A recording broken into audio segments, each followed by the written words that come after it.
মধ্যপ্রাচ্যে চরম উত্তেজনা। ইরানি ভূখণ্ডে মার্কিন বাহিনীর হামলা বিপরীতে কুয়েতে মার্কিন ঘাঁটিতে পাল্টা আঘাত এনেছে তেহরান।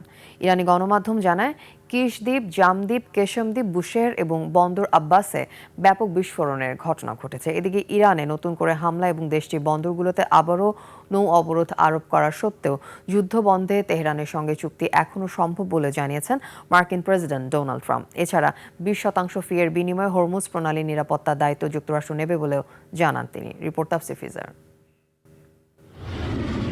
ইরানের উপর হামলার মাত্রা বাড়িয়েছে যুক্তরাষ্ট্র। ইরানি গণমাধ্যমের তথ্য অনুযায়ী দেশটির কেশম দ্বীপ, বুশেহর এবং বন্দর আব্বাসে দফায় দফায় শক্তিশালী বিস্ফোরণের ঘটনা ঘটেছে। পেন্টাগনের এই আগ্রাসনের জবাবে পাল্টা প্রতিরোধ গড়ে তোলার দাবি করেছে তেহরান। ইরানি সামরিক বাহিনী জানিয়েছে, তারা কুয়েতে অবস্থিত মার্কিন ঘাঁটি এবং মার্কিন বাহিনীর একটি যুদ্ধজাহাজে সফলভাবে হামলা চালিয়েছে। এদিকে মার্কিন প্রেসিডেন্ট ডোনাল্ড ট্রাম্প হুঁশিয়ারি দিয়ে বলেছেন, আগামী কয়েক ঘন্টার মধ্যে ইরানের সব বন্দরে আবারও কঠোর মার্কিন নৌ অবরোধ আরোপ করা হবে। এরই সাথে তিনি বলেন, 20% ফি-এর বিনিময়ে হরমুজ প্রণালী একক নিয়ন্ত্রণের দায়িত্ব নেবে ওয়াশিংটন। পাশাপাশি তিনি যুদ্ধবন্ধে তেহরানের সঙ্গে আরও চুক্তি করা সম্ভব বলে জানান।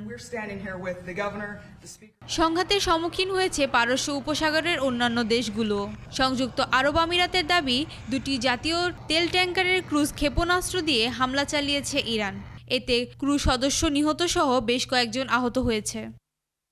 অন্যদিকে ইরানের মেহের নিউজ জানিয়েছে, খাজেস্তান প্রদেশে মার্কিন গোলার আঘাতে 4 জন বেসামরিক নাগরিক আহত হয়েছেন।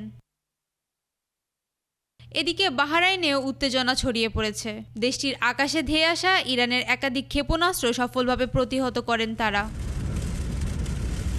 তাফসীর ফিজা, 21 টেলিভিশন।